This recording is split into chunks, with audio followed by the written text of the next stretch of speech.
今回の産業まとめ。イタリアで大量発見、中国製不良マスク。中国からの輸入量の半分は不良品。未だに見つかる不良品。イタリアでは未だに大量の中国製不良マスクが発見され、金融警察や検察当局は捜査活動を継続しています。4月にはゴリチアの金融警察当局が調査結果を発表しましたが、これに掲載された数字は極めて衝撃的なものでした。イタリアの保健当局が2020年に独自に輸入した中国産マスクのうち、12の製品が品質基準を満たしていなかったことが判明。枚数にして2億5000万枚にも上るそうです。イタリアが2020年に海外から輸入したマスクは5億3100万枚ですが、大半が中国製であり、その半数近くが不良品であったというわけです。これらのマスクには EU の評価基準である FFP2 や FFP3 マークが刻印されていました。FFP2 は粒子遮断効果が 95% 以上、FFP3 は 99% 以上と定められていますが、中国製マスクはわずか 36%、遮断能力が10分の1に満たないものもあったそうです。また、適合証明書自体が偽造されたものも見つかっているようです。3月末に金融警察当局は6000万枚を押収しましたが、残りの1億9000万枚は回収が不可能だということで、該当製品は直ちに破棄するよう呼びかけています。イタリアでは各地で不良マスク掃討作戦が行われていて、5月3日にはモデナで15万7000枚、15日にはオルビアで6万5000枚が押収されました。その他にも各地で中国製不良マスクが大量に押収される事件が続いていて、不良マスク根絶の道のりは険しそうです。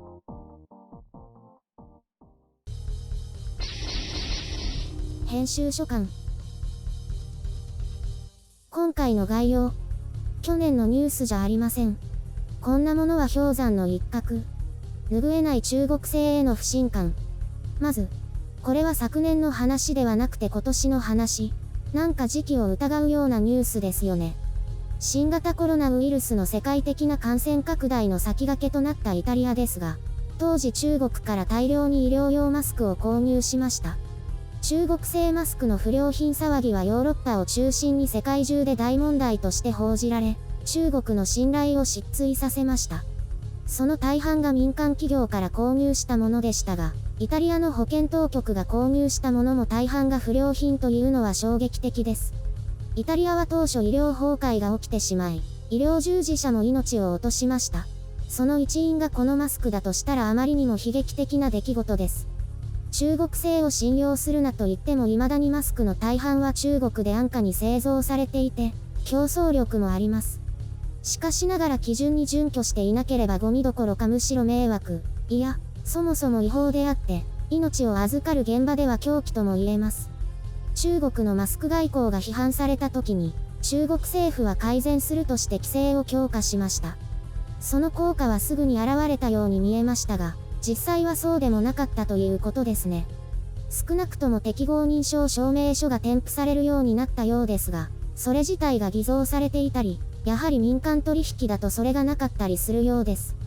なんか EU の認証自体は自己申告できてしまうそうなんですよね。これがヨーロッパに不良マスクが流れてくる原因かもしれません。まともな製品を作らない中国の製造業者は論外ですが、これを扱う輸入業者にも責任はあるでしょう。騙されただけじゃ済まされない。イタリアではこうして捜査機関が捜査を行っていますが、日本を含め、他の国ではどうなのでしょうか。医療用はちゃんとやってるのかな。そもそも医療用は中国から輸入していないか。日本の信頼できるメーカーの中国工場から供給を受けているのでしょうか。かなり不安になってきました。やっぱりブランド物でないものは怖いですね。医療用でなくても。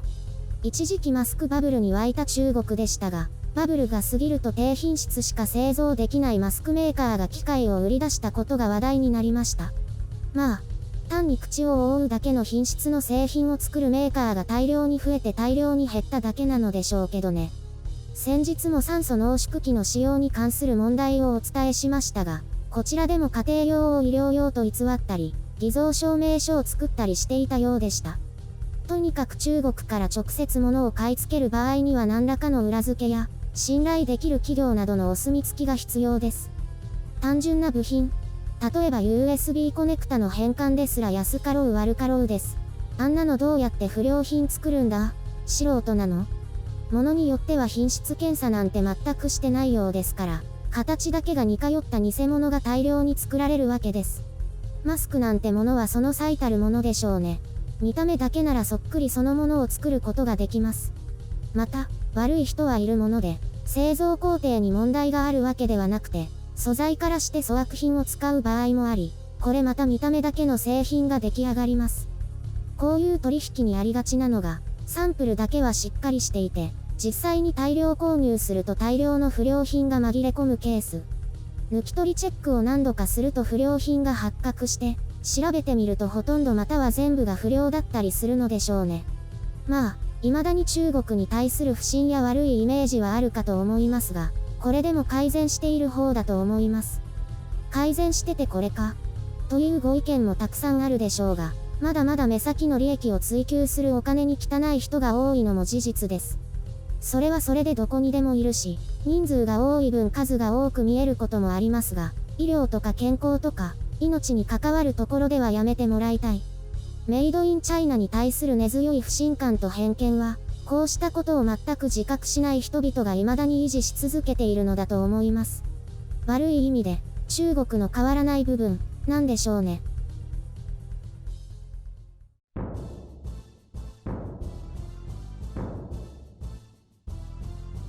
うわ、未だに不良品マスクってあるんだね。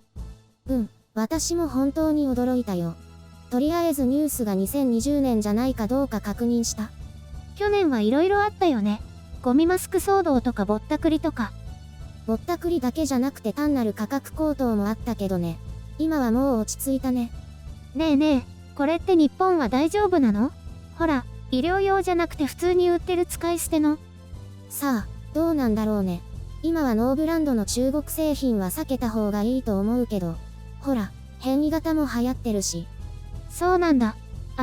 たまに変なの売ってるよね。怪しいパッケージの。いわゆる量販店とかでしょ？ドンキホーテみたいな。そうそう。そういうところとか、見るからに箱が怪しい感じの。あれって安いの？私、今は出勤がほとんどないから、使い捨てのは使ってないんだよね。あ、そうなんだ。私も八百屋行くくらいだからね。お散歩の時も一応つけてるけど。だからまだ家に余ってるんだよ。多分怪しいのもあるけど。問題は個人だと品質が確認できないことだよね。まあ、日本のきちんとしたメーカーだと何か表記あるけどね。花粉とかのだけど。最初からきちんとしたメーカーのを買えばいいってことだね。でも怪しいのあるんでしょ？ほら、一時期なかなか買えなかった時に買ったものだから。でも多分大丈夫なんじゃないかな。でも気をつけてね。白雪さんコロナになったら大変だから。はーい。出かけるときはちゃんとしたのしていくよ。不綿布？不織布？不織布。ところで周りに感染した人っている？家族とか大丈夫？私の周りはいないけど。いないよ。ちょっと前に一人だけ会社の人が感染したけど影響はなかったね。そんなもんなんだ。やっぱり一人一人がきちんとするしかないよね。はーい。きちんとします。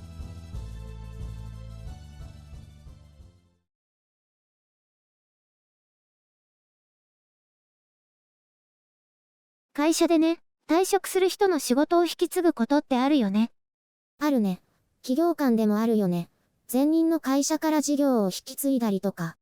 そうそう。それで私もたまにあるんだ。結婚退職とかする人の引き継ぎ？結婚退職なんて未だにあるの？結婚を機に辞めるだけだよね。今回は転職した人から引き継いだだけなんだけどね。やっぱり、そんなもんでしょ？ほら、私って要領よくお仕事こなすから、白雪さんに引き継いでってなっちゃうのよね。それって単なる便利屋さんじゃないの？愛想がいいから頼みやすいのかしら。だけど仕事増えても残業なしで終わらせるもん。見かけによらず仕事はできるらしいね。私はまだ疑ってるけど。見かけによらずって、見かけによるんだよ。できる女って感じ？それでね、たまに面倒な引き継ぎがあるの。毎週定期的にこのデータを更新してとか、毎月この集計表を作っておいてとか。ああ、それは面倒くさそうだね。手作業でしょ？そう。それで中には、これって今時必要ってものがいくつもあるんだよね。誰も見てないし使っていそうにないもの。全く意味がない作業ってこと？それで聞いてみると、私も前の担当者から引き継いだからわかんないって言われるの。これっていわゆる会社の伝統ってやつじゃない？その伝統って皮肉的な意味が込められてるよね。そうだよ。それで、伝統はとりあえず受け継いでおいて、その後やめてみるの。誰かから何か言われないかのテストってこと？そう。それで1年くらいするとね、そんなものあったって感じで消えていくよ。私が引き継いでから自然消滅した集計データがたくさんあるの。これ秘密ね。無駄な伝統を終わらせてるんだ。会社の伝統というか、単なるしがらみだったってことね。そうそれね。効率よくお仕事ができるように会社を裏で支えているのは私なのかもしれないね。白雪さん、10年後には会社を牛耳っている恐ろしい社員になるんじゃないの？そんなに会社に貢献したくはないかな。もしかしてあれかな。私って起業した方がいいかな。白雪クリーニング店。不要なお仕事消去します。